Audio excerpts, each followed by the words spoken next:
Welcome to the Great Detectives of Old Time Radio. From Boise, Idaho, this is your host, Adam Graham. If you have a comment, email it to me, box13@greatdetectives.net. Follow us on Twitter at Radio Detectives and become one of our friends on Facebook, facebook.com/Radio Detectives. Before we get started, I do want to encourage you as you make your travel plans to remember JohnnyDollarAir.com. JohnnyDollarAir.com is a Priceline affiliate, so you get all the benefits of going to Priceline.com, but part of the purchase price goes to support the great detective shows that you love at no additional cost to you. So remember, when making your travel plans, type in JohnnyDollarAir.com first. And between now and May 30th, Priceline is running a Memorial Day sale on select hotels. You go to JohnnyDollarAir.com and scroll down and check out the Memorial Day sale. That's at JohnnyDollarAir.com. Well, now it's time for today's episode of yours truly, Johnny Dollar. The original air date, June the 19th, 1960, and this one is The Flask of Death Matter. Johnny Dollar. Paul Peters, Johnny, at Western Indemnity Company. Oh, hiya, Paul. How's the weather out there in the City of the Angels? Johnny. Yeah? Can you come out here right away? What's up? Well, put it this way. How would you like to give some much-needed help in the race for outer space? Oh, well, if you mean take a ride in one of those experimental space capsules... No, I mean... Thanks, Paul, but I'll stay in the cheering section for a while. No, I mean put a stop to the trouble that's threatening to... But, Johnny, we have no proof. No proof at all. No proof of what? That these deaths were anything but accidental. That they weren't incidental to something much bigger. Paul... But if you can find out who's in back of them, who's in back of all this... Hey, look, will you start making sense? What? The race for outer space, remember? Yes, Johnny, and you know it's important. Yeah, and I take it some company, some client of yours has a hand in it. Yes. But they're having trouble. Yes. What? Because although there's no proof, I'm convinced, Johnny. Yeah? Well, come on, Paul. All right. Sabotage. Oh? Yes, Johnny. Sabotage.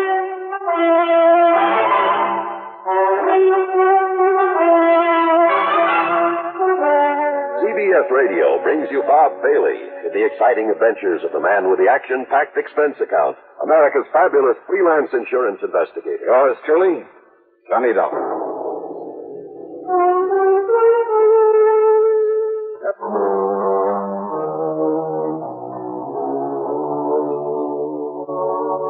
Expense account submitted by Special Investigator Johnny Dollar to the Western Indemnity Company, Los Angeles office. Following is an account of expenses incurred during my investigation of the Flask of Death matter.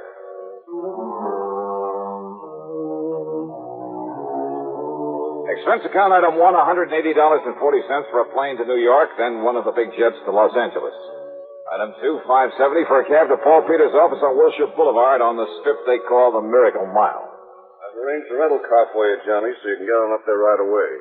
On up where, Paul? And you still haven't told me what this is all about. Look here at this detailed map, just above Santa Barbara. Here. Hey, looks like that road runs off into the ocean. On a high bluff overlooking the ocean is the Bar Manufacturing Company. Bar. And the names of Doctors Joseph L. Barham and Ralph T. Barnwell. They're a couple of top-rate scientists. So what do they build? Spaceships? Ostensibly, they make small aircraft components, but actually, well, after they were dropped from governmental service, they begged and borrowed a lot of money to set up a little plant. And they've developed a capsule they're sure will enable a man to return from outer space. Kind of competing with the government, aren't they? Barham and Barnwell are determined to prove that private enterprise can accomplish more than a lot of inter-service wrangling can. More power to them. And if they can prove their rescue capsule works, they'll make millions, Johnny, literally millions. Well, I should think so. Naturally, we, as their insurance company, will benefit too. So far, though, it's cost us a lot of money. Oh, how, Paul? Insurance policies on a couple of their key men who died recently under most peculiar circumstances. Yeah, how? During the testing of this device, but nobody seems to know exactly how or why those men died. Now, if you can find out for us... Yeah, well, I can try. Barham and Barnwell don't want you up there poking around, Johnny, but I've insisted on it, though they're expecting you. I see. So will you get on up there right away? Sure, why not?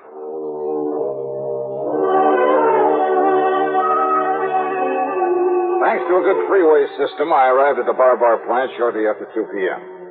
One of the guards led me onto a long steel platform that stuck far out over a wide cove at the edge of the ocean.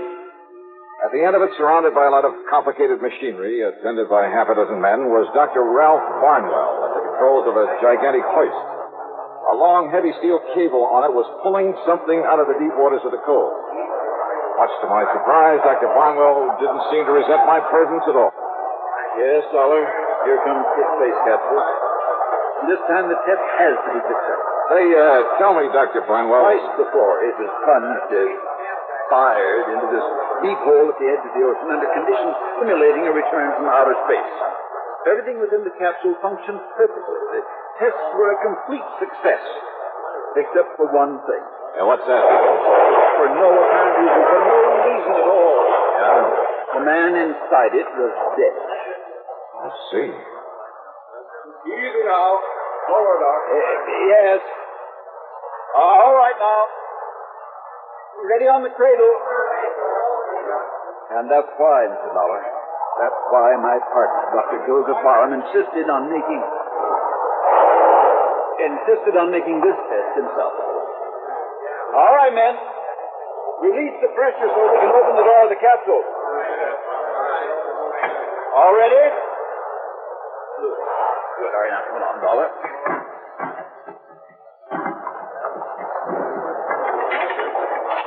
Open it up yourself, don't you? Yes. Yes, I'll open it. Stand aside. Stand aside, then, so that we can... All right, now, Dr. Barham, did you...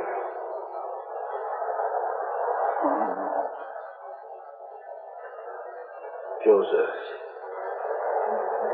Doctor. Like the others, sir. Dr. Barham's dead.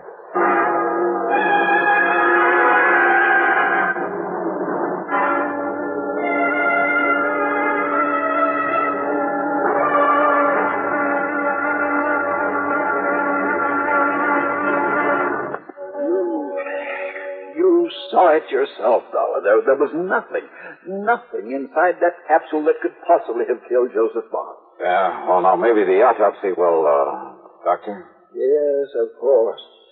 We'll have an autopsy, the same as we had on the other two men who died this way, but I know what the findings will be. What, sir? Asphyxiation. But I tell you, it's impossible. If the atmosphere inside it became insufficient or faulty for any reason at all, it would have shown up on the tape recordings that we so carefully checked over.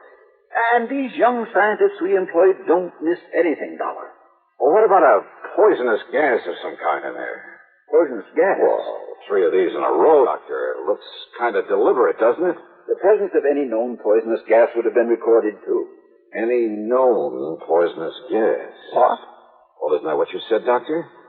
And with all the people in the world who'd like to see you fail with a rescue capsule, don't you think a few of them might be clever enough to make up something you couldn't spot? You're talking about some spy, that sort of nonsense? Is it nonsense? Nothing could be placed in that capsule without our knowing about it.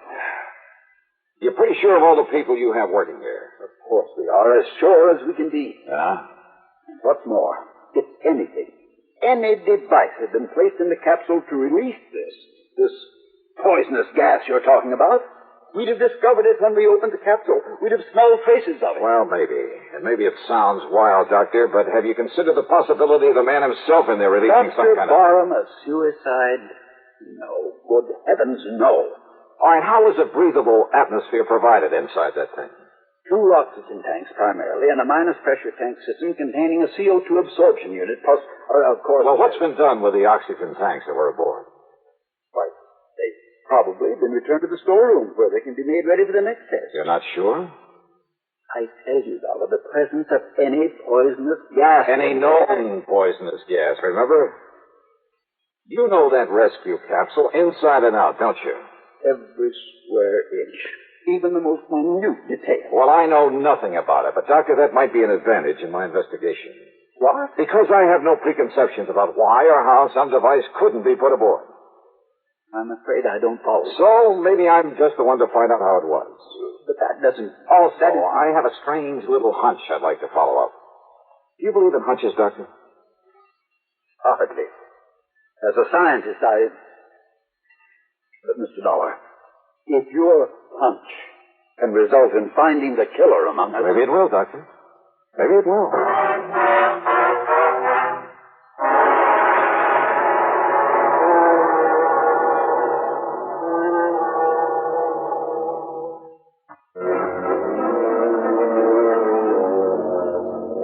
My hunch was a long shot, and I knew it. But my hunches usually pay off. Dr. Barnwell promised no interferences and gave me a pass that would get me by his security guards to any department or laboratory in the place. I talked with some of his bright young scientists and engineers and other technicians, not because I expected to get anything from them, and I didn't, but to hide my real purpose. Then I wandered into the storeroom where the oxygen cylinders were kept. I talked to a rather dull-witted character named Pete Prosser. Just about to empty out these here little oxy bottles and go home. Say, didn't I see you up there on the dock with Dr. Barnwell this afternoon, Mr. Dollar? Yeah, that's right, Pete. And, aren't you the one who opened some of the valves on the outside of that capsule just before Dr. Barnwell opened the door of it? Well, release valves, they call them, Mr. Dollar. Yeah. I open them up real slow so as to let the inside pressure get what you call equalized with the outside air. Or to release whatever was inside that killed it. Oh, what you say, Mr. Dollar? Pete, where do the oxygen bottles come from that are used to provide an atmosphere in that capsule? Right here in my storeroom, Mr. Dollar. Oh, you fill them up yourself? From a master cylinder of the stuff, something like that, huh? Oh, no, sir. I only issue them out when I get the orders, Mr. Dollar. I guess they don't think I got brains enough for anything much else. But I really have, Mr. Dollar. I got a lot of... Well, who does fill them up for use? Well, now, that's a funny thing, Mr. Dollar. I don't exactly know. You don't know? But it must be some of the scientists they got all around here. For all I know, Mr. Dollar, is they're always full and ready when I get the orders to deliver Flask number so-and-so and so-and-so up to the dock. I come down here and get them and then help install them. What happened to the bottles that we used this afternoon? Well, the first thing we done, Mr. Dollar, was check them out up there on the dock. Check them out? Sure, Mr. Dollar, to be sure they still had pressure in them in case their running out was what killed poor Dr. Barham. But it wasn't. On account of they still had plenty of pressure. You emptied them up there? Oh, no, sir, Mr. Dollar. That's what I was going to do when you come here just now. You see them here on this rack? Yeah. What have you hooked them up to? That pipe through the ceiling there, what's it? Oh, that's the exhaust. You see, I just put this valve, and they empty out in the air where they can't cause no explosion or nothing. No, wait. Close that valve. Oh, sure. Only we can't fill them up fresh if we don't empty them first. Hey, Pete, well, listen, Pete. Yes, sir, Mr. Dollar. Well, I've kept you after hours, and I'm sorry for that. Oh, that's all right. So, why don't you run along and I'll take care of emptying these flasks for you, huh? Well, now, that's real nice of you, Mr. Yeah, Dollar. sure. I'll see you in the morning. Yes, sir. Well, good night, Mr. Dollar, and thank you, sir. When he was gone, I tore over to one of the laboratories I'd visited earlier. There I borrowed a couple of healthy-looking white mice. Then back to the storeroom. I hooked a tube onto each of the oxy bottles and slowly fed the contents, supposedly pure oxygen, into the cage with the mice. Well, for a while, they cavorted about very merrily, and I wondered if for once my hunch had been a wrong one. But then, suddenly, the mice keeled over, lay there, gasping for breath. And by the time I could shut off the valve, both of them were stone dead.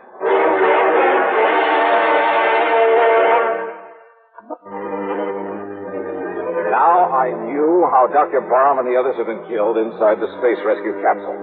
But by whom? And more important at the moment, why? And then I remembered the old Latin phrase, cui bono, who benefits? And the answer came so easily I could have kicked myself. How to prove all this? Maybe if I took the lethal oxygen tanks up to Dr. Barnwell's office and...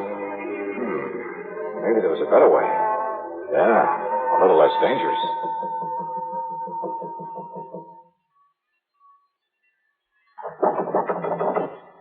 Yes, come in. Oh, you come in, Mr. Dollar. Hi, Doctor. As long as you're still around, why don't we have dinner together and... What's that you have there? Oh, it's just one of the oxygen bottles that was taken off the rescue capsule this afternoon. Yeah, I'll fit it here by the door. May I ask why? Well, because I think the valve has developed a leak, and I just thought you ought to know about it. The valve? It leaks? Sure. Did you hear it? Yes. Yes, well, then we'd best get it out of here. Oh, no, that's all right. Sit down, Doctor. I want to talk with you. Yes, but a lot of additional oxygen in here. If you were to forget and light a cigarette, light a match. I won't forget. Probably wouldn't do a thing anyway. Now, Mr. You know, in spite of your nice reception, I understand you didn't want me to come up here and poke around. Well, I'm sorry if you got that impression. It's probably because Dr. Barham and I felt that... You and Barham got out of government service, didn't you? Why, yes, we did, because the security boys found out some things about you they didn't like? I know, that's ridiculous. Doctor, I'm not going to beat around the bush any longer. I should have known there was something phony about your ordering the pressure released in that capsule before you opened it up this afternoon. What? It was really to dissipate the poison gas in it, wasn't it? What poison gas? Mr. Dollar, I told you my opinion of your poison gas theory earlier. But now about this flask of oxygen you Doctor, now that the capsule works, it's worth millions, isn't it? Works? By killing 3 good men? The first 2, I suspect, were to convince everybody it was accidental. What? Sure. So nobody'd be suspicious when Dr. Barham... Dollar. Yeah. Leaving everything to you, millions. What is this nonsense? And listen, about this leaky bottle of oxygen... Well, now, why get so upset about it? I'm not upset. Then sit down. No, Doctor, I said sit down. What do you mean? Done? Yes, sir, that's right. Now move over so I can call the police to come and pick you up for murder. No, you can't do it. And listen to me. Well? Listen, we must get out of here quickly. Oh, I'm in no hurry. Now, Dr. Barnwell... Listen, that flask there by the door leaking the gas in here. I thought it was harmless oxygen. It is, of course it is. Only just... Please, let me out. Doctor, you try to move and I'll pull this trigger so help. But that gas... That hydrogen oxygen gas... Oh, is that what you really put in that harmless-looking little flask? Yes. The same slow-acting gas you used to kill your partner and the other 2, huh? Yes. Then you admit it, huh? Yes, I killed him. I killed Barron to get the plant for myself. You'll put that in writing? Anything, but let me out before the gas kills me, too. I can feel it now. We're too late, We're too late. Oh, stop blubbering and get up on your feet. Too late, we'll die. Wrong, Doctor. This flask isn't one of those out of the capsule. What? No. I pulled this one off the shelf. All it holds is pure oxygen. I hope.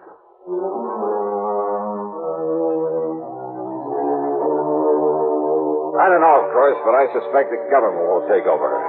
Maybe they'll have something in that space rescue capsule. But as for money, royalties, well, I'm sure that Barnwell won't be able to spend much of it in prison. Expense account total, including a couple of days and nights in Santa Barbara and a trip back to Hartford, $431 even. Yours truly, Sonny Dollar.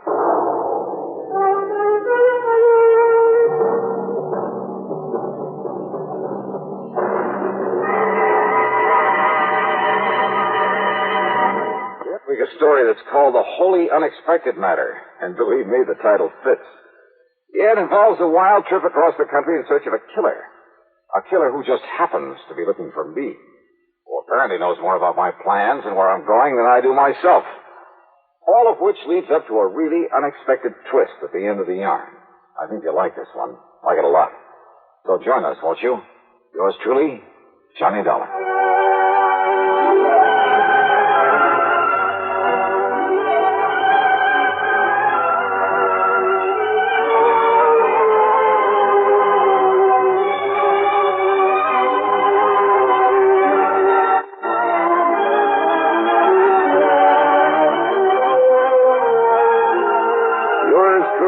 Johnny Dollar, starring Bob Bailey, originates in Hollywood and is written, produced, and directed by Jack Johnstone. Heard in our cast were Paul Duboff, Harley Bear, G. Stanley Jones, Forrest Lewis, Tom Hanley, and Bill James. Be sure to join us next week, same time and station, for another exciting story of yours truly, Johnny Dollar.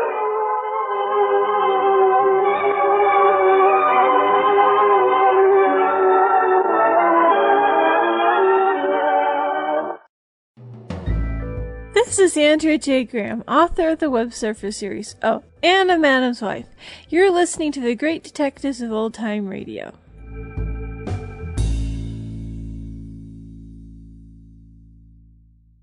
Welcome back.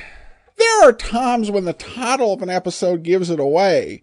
I mean, I'm sitting there and I'm listening to it and I hear the maintenance guy describe these as Flask and I'm like, okay. Well, now we know where the problem is. It is kind of interesting as we're now into early part of the 1960s. Jack Johnstone, very aware that people are interested in the space race, so of course Johnny would get involved in that. So it's definitely a little different than the Golden Age material we typically hear on other programs. We once again do get an example of how compressed the stories are, because this is an episode without the commercials, public service announcements, and a lot of the filler and just pretty much plain story. And there's not really anything missing from the story. And so we have about 18 and a half minutes to communicate what's going on, which does lead to a bit of a rush with the capture when he just has to ask Cui Bono. And there was a great serial by that name, by the way, the Cui Bono matter. The doctor's breakdown was kind of hard to figure because Johnny's bluff with the tank would really only work if Johnny didn't believe or was pretending not to believe that it was the tank that had caused the problem. Because if Johnny believes that the tank caused the problem, he's not going to put a leaky tank, if it's dangerous, in the room that he's in. So that was a little bit of a flaw with the solution. Other than that, I thought it was an interesting story, and as I said, takes a look at a big part of life in the early 1960s. All right, well, that will do it for today. Join us back here tomorrow for Dragnet. Next Tuesday, The Lone Wolf. And then next Friday, we'll be back with another episode of Yours Truly, Johnny Dollar. In the meantime, send your comments to box13 at greatdetectives.net. Follow us on Twitter at Radio Detectives and become one of our friends on Facebook, facebook.com/